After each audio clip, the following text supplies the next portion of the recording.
Ya, pada video sebelumnya saya telah menjelaskan definisi berpikir kritis, standar, dan kriterianya. Pada kesempatan ini, saya ingin menjelaskan bagaimana elemen-elemen atau unsur-unsur dasar berpikir kritis diterapkan atau menerapkan standar. Bagaimana setiap elemen atau setiap unsur-unsur berpikir kritis menerapkan standarnya. Saya menunjukkan lagi gambar ini untuk mengingatkan, sudah dijelaskan di video sebelumnya, inilah yang disebut dengan elemen-elemen penalaran atau unsur-unsur pokok berpikir kritis.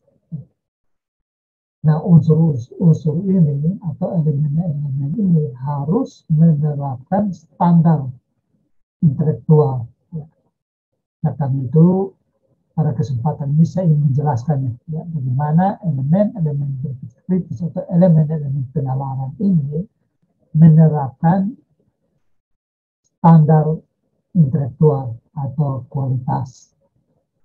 Mari kita lihat satu persatu elemen-elemen berpikir kritis atau elemen-elemen penalaran terdiri dari purpose, question, konsep, informasi, asumsi, kesimpulan, implikasi dan konsekuensi, dan sudut pandang. Ada 8 elemen dasar, elemen pokok dari penalaran kritis atau berpikir kritis. Nah, mari kita lihat bagaimana masing-masing elemen ini menerapkan standar.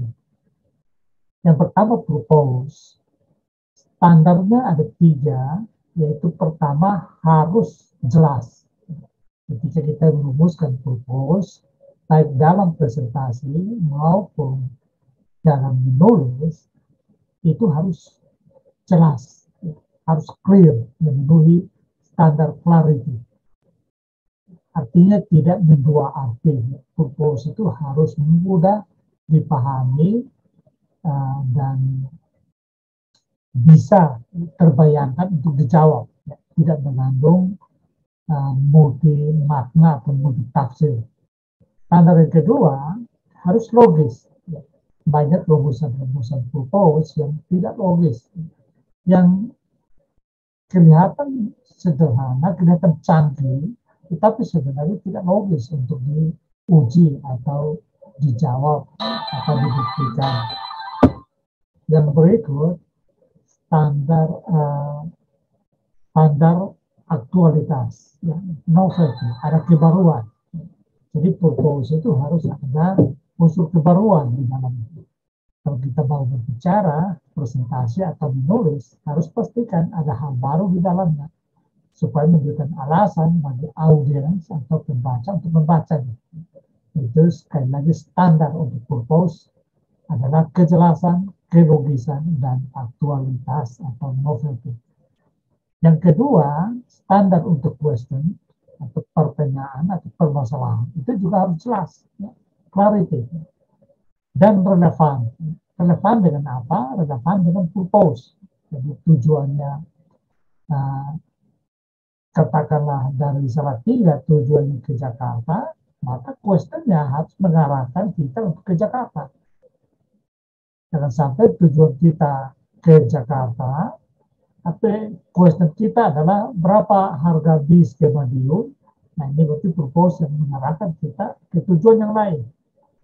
Nah, itulah sebabnya question harus relevan dengan purpose.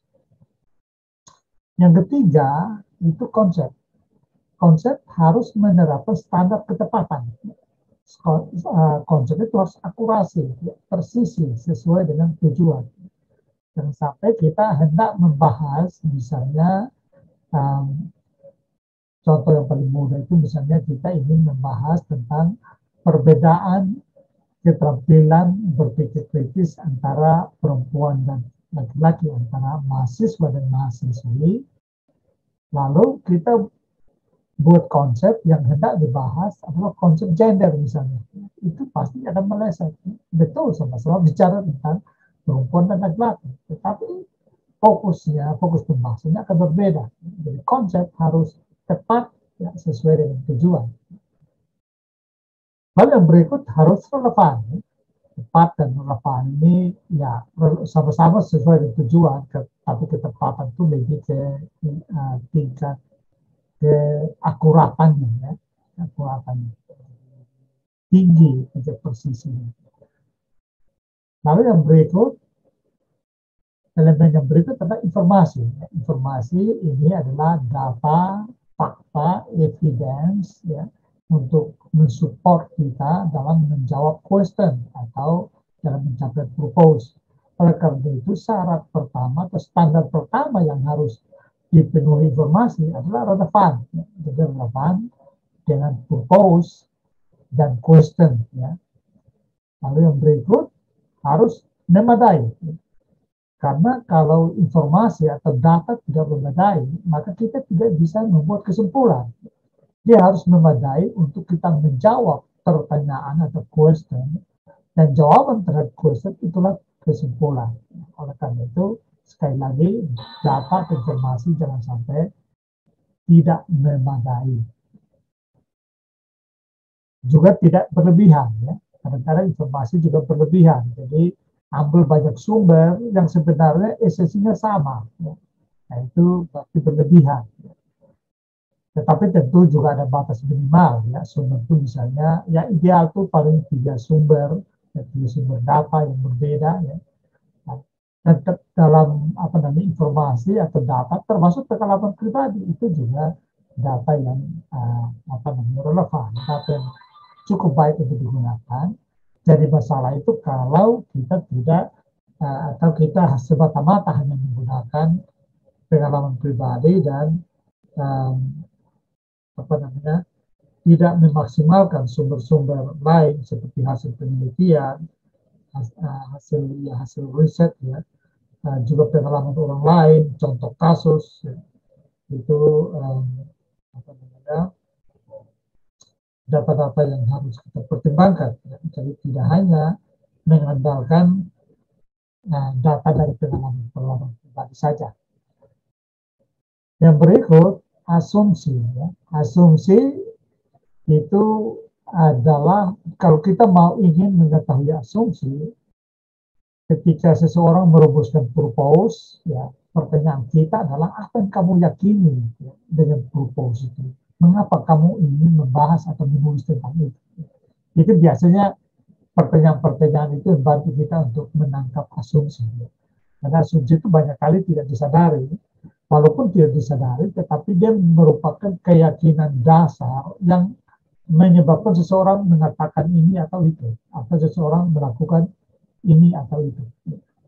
Nah, memang dalam berpikir kritis, asumsi diharapkan dibahasakan, ya, diungkapkan, supaya kita bisa memeriksa. Ya. Karena dalam banyak hal, asumsi itu keliru, dan asumsi yang keliru dapat menggiring kita, mendrive kita untuk membuat kesimpulan yang keliru. Lalu yang berikut adalah kesimpulan. Ya. Kesimpulan secara sederhana adalah jawaban tuntas terhadap pertanyaan, terhadap question. Ya. Nah, karena itu ya kesimpulan standar pertama yang harus dipenuhi oleh kesimpulan adalah ketepatan, akurasi. Ya. Kesimpulan harus akurat, menjawab question, menjawab pertanyaan. Dan kesimpulan itu ya harusnya ringkas, ya. Richard Paul bahkan menganjurkan 2 kalimat, 2-3 kalimat, ya. Karena kesimpulan adalah jawaban telak, jawaban tuntas terhadap question, ya. Dan jawaban itu harus didukung oleh data. Ya. Jadi kesimpulan adalah jawaban tuntas terhadap question. Yang kedua itu adalah interpretasi terhadap data atau informasi yang kita kumpulkan. Karena itu kesimpulan tidak boleh lebih sedikit, lebih sempit dari data, tetapi juga tidak boleh melampaui data. Kesimpulan harus dalam. Dalam artinya kesimpulan itu harus memaknai, menginterpretasi data. Jadi bukan meringkas data atau menyebutkan kembali data. Kesalahan-kesalahan umum yang saya temukan adalah bahwa kesimpulan itu dibuat dengan merinci kembali, meringkas kembali apa yang telah dibahas atau menyebut kembali data yang ada. Padahal bukan, kesimpulan harus menginterpretasi data. Yang berikut harus ada keluasan. Artinya kesimpulan itu selain dia mendalam, ya, dia harus meluas, artinya mempertimbangkan kesimpulan-kesimpulan jenis atau kesimpulan-kesimpulan yang sudah pernah dibuat berkaitan dengan kasus yang sama. Termasuk di dalamnya mempertimbangkan kesimpulan-kesimpulan lain yang berbeda, ya, kasusnya sama tapi berbeda dengan kesimpulannya. Karena kita buat itu namanya keluasan. Supaya kita bisa melihat seberapa luas, ya, kesimpulan kita berlaku. Yang berikut harus ada aspek fairness. Kesimpulan itu harus fairness, harus adil. Jangan sampai kesimpulan kita menyerang atau katakanlah mendiskriminasi kelompok tertentu, misalnya kesimpulan yang tendensius sehingga cenderung tidak fairness. Datanya sedikit tetapi data digunakan untuk memojokkan atau menjelekkan atau membuat kesimpulan yang berlebihan tentang katakanlah aliran berpikir tertentu atau tentang kelompok-kelompok yang punya pandangan berbeda dan seterusnya. Dan yang berikut tentu signifikan. Kesimpulan harus signifikan itu berkaitan sekali lagi dengan purpose dan question. Jadi kalau sudah ada kesimpulan yang didukung oleh data, maka jawaban dan purpose, jawaban question itu sudah terjawab dengan sendiri. Purpose juga sudah terjawab dengan sendiri. Saya ingin sedikit lagi menjelaskan kesimpulan, karena banyak yang keliru, ya, membuat kesimpulan. Kesimpulan itu selalu saya samakan dengan masakan. Sementara informasi atau data itu adalah bahan-bahan mentah untuk memasak. Jadi ketika sudah ada masakan, maka yang harus dijelaskan dalam kesimpulan adalah taste dari masakan itu, teksturnya, aromanya, ya, dan seterusnya. Jadi sudah hasil masakannya. Dalam pengamatan saya, kesimpulan itu meringkas kembali, misalnya seperti ini. Jadi makanan menu ini terbuat dari bawang putih sekian, sayur sekian ons, daging sekian. Itu bukan kesimpulan, menyebut kembali bahan mentah yang digunakan, itu bukan kesimpulan. Kesimpulan itu menyebutkan taste dari masakannya, aromanya, teksturnya, dan lain-lain. Jadi sama halnya dengan perumpamaan itu, kesimpulan dalam tulisan juga seperti itu. Data yang kita gunakan, kita masak dia, kita olah dia, yang kita sebut dengan analisis, lalu kita membuat kesimpulan. Itulah sebabnya kesimpulan, selain jawaban tuntas terhadap question, kesimpulan itu juga merupakan interpretasi terhadap data, ya, atau terhadap informasi. Yang berikut, karena ada kesimpulan, maka ada implikasi dan konsekuensi. Jadi implikasi dan konsekuensi itu merupakan akibat lanjut dari kesimpulan. Implikasi lebih berkaitan dengan akibat logisnya, ya, atau saya sebut dengan runtun logisnya. Sementara konsekuensi itu adalah akibat tindakan, akibat praktis atau runtun tindaknya. Jadi satu, implikasi adalah runtun logis, dan konsekuensi adalah runtun tindak. Implikasi dan konsekuensi harus menerapkan, ya, standar fairness. Jadi ketika kita membuat implikasi dan konsekuensi dari kesimpulan, harus pastikan dia fairness, ya, tidak berlebihan, ya, tetapi juga tidak kekurangan. Dia harus betul-betul siapapun juga secara objektif ketika membacanya, mengetahui kesimpulannya, dia paham bahwa benar implikasi dan konsekuensi tidak mungkin tidak itu, ya. Bisa juga ada yang buat implikasi dan konsekuensi yang lain, tapi prinsipnya adalah hasil interpretasi terhadap kesimpulan. Dan yang berikut adalah sudut pandang. Ya, sudut pandang itu dia harus menerapkan dua standar kualitas, yaitu harus relevan, ya, relevan sesuai dengan apa yang dibahas, ya, sesuai dengan purpose dan question yang hendak dibahas, dan juga adil. Ya. Sudut pandang adalah boleh dikatakan sudut bidik, ya, dari posisi mana kita hendak membahas sebuah masalah, baik dari bidang keilmuan profesional kita maupun dari posisi kita, misalnya membahas katakan berpikir kritis dari sudut pandang kaum milenial, itu bisa juga, ya. Berpikir kritis bisa juga dibahas misalnya dari cara pandang um, orang barat, filsafat barat atau filsafat timur, ya, itu namanya sudut pandang. Dalam prakteknya, ketika kita menulis atau kita hendak berbicara, kita duluan dengan menentukan sudut pandang. Sudut pandang adalah pisau bedah kita, atau sudut pandang adalah dari mana kita hendak mengguliti atau menganalisis persoalan.